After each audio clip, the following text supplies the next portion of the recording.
Where do ideas come from? It's a question I've been thinking a lot about lately. When an idea arrives, it's not really like you made it or built it. It just kind of appears, right? One minute it isn't there, the next it is. So where does it come from? Some people say it's just the brain making connections in the background. Others believe that ideas come from somewhere deeper, that creativity is something that we tune into rather than manufacture. Personally, I lean more towards the latter. Take me, for example. Every morning I practice Qigong, yoga, breathwork, meditation, and these things create a calming of the mind, not because they force creativity, but because they create a space for you to notice it. Maybe creativity is something that we generate, maybe something that we receive, or it could be both. We don't really know. But there's one thing I do know, is that when I'm in need for some creativity, looking at other artists is a good way to go. There's a quote often attributed to Picasso that I like.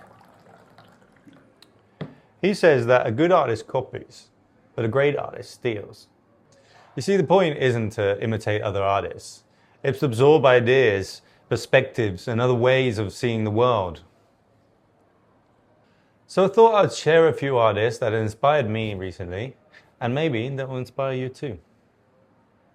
The first artist is Philip Guston.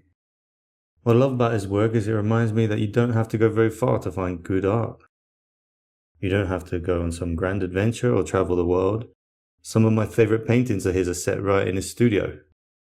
Like a pile of shoes, a light bulb, a cigarette, a paintbrush. Often they're almost comical, like he's turning ordinary details of his life into a kind of visual language. One thing I enjoy doing is not reading too much into what artists intended. Of course, their intentions matter, but sometimes it's nice to sit with a painting and let it speak for itself, to create your own stories, to find your own meaning in it, and Guston's work seems to invite that. It reminds me that inspiration isn't always somewhere else. Sometimes it's already sitting in the room with you. The next artist is Kimio Itozaki. I actually discovered his work in a pretty unusual way. Years ago, I was working in a cocktail bar in Barcelona called La Confiteria. It used to be an old sweet shop before being transformed into a bar, and it's such a beautiful space that film crews would often come and use it as a location. One day, after a shoot wrapped up, I found 2 magazines tucked away in a drawer. It was by this artist, Kimio Itozaki. He photographs streets, buildings, and city scenes, often from unusual angles, and then he transforms those photographs into 3-dimensional forms and assembles them into miniature versions of the places he'd photographed. I'd never really seen anything quite like it, and what struck me the most was how he could take something completely ordinary, a street, a house, the corner of a city, and transform it simply by changing the perspective. In fact, some of the layered cutout elements in my own work can be traced back to those magazines in that drawer all those years ago. And even now, I still have some ideas for the future projects which are inspired by that first encounter of his work. It's funny how creativity works sometimes. You never know which book, which conversation, or which forgotten magazine is going to change that direction of your work. An artist who inspired me recently is Maruja Mallo. What I admire about her isn't a particular painting, it's the fact that her work kept changing. She explored different ideas, different subjects, and different visual languages throughout her career. She didn't really seem to be interested in staying in one place creatively. And that's something I can relate to. As artists, we're often told to find our own style, find our own niche. But for me personally, that always felt like a little bit of a trap. Of course, having a recognizable voice is important, but creativity is exploration. And if exploration is the goal, how can you cage something that's infinite? How can you put boundaries around curiosity? The next artist is Aivazovsky. I was actually introduced to his work by my wife, who is Russian, and through her I've discovered just how many incredible artists Russia has produced. Whether it's music, opera, theatre, dance, or painting, there's an extraordinary artistic tradition there. But the artist who really captured my attention was Ivan.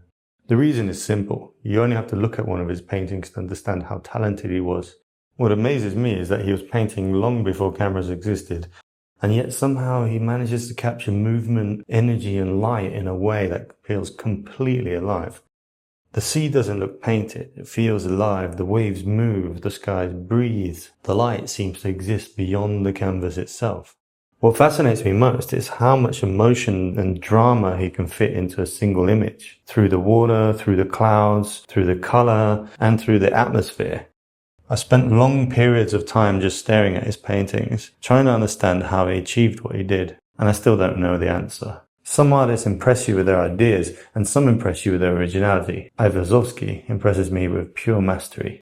And he reminds me that technical skill and creativity aren't opposites. At the highest level, they're the same thing. The final artist is Jean Fouquet, and honestly, I don't need to say much. You can see the painting for yourself. Jean Fouquet was a painter from the 15th century, yet somehow this particular work feels completely outside time. When I first saw it, I couldn't believe how modern it looked. If somebody told me this had been painted by a contemporary artist last year, I probably would have believed them. You know, the colors, the shapes, the strange, almost sculptural figures, the angels, the Virgin Mary. Everything about this feels like it comes from a different dimension. What's interesting is that it doesn't even represent all of his work. Many of his other paintings are much more recognizably medieval, but this particular piece feels like a glimpse into another world. It's bold, it's strange, it's beautiful, and above all, it's creative. And even though that piece is obviously my favorite, if you look at his other paintings, the more medieval style ones, they're still kind of out there. Just look at the color work, they're pretty impressive. In the end, every generation thinks that they're inventing something new. But every now and again you come across a work that's hundreds of years old and you realize how truly original minds have always existed. So where do ideas come from? Honestly, I don't know. Maybe there's something we create, maybe it's something we can discover, or maybe it's something we channel. What I do know is that every artist I've shown you today saw the world differently. And because they saw the world differently, they helped me to see it differently too. Maybe that's the real value of studying artists, not to copy what they made, but to expand the boundaries of what we believe is possible. And maybe that's what creativity really is.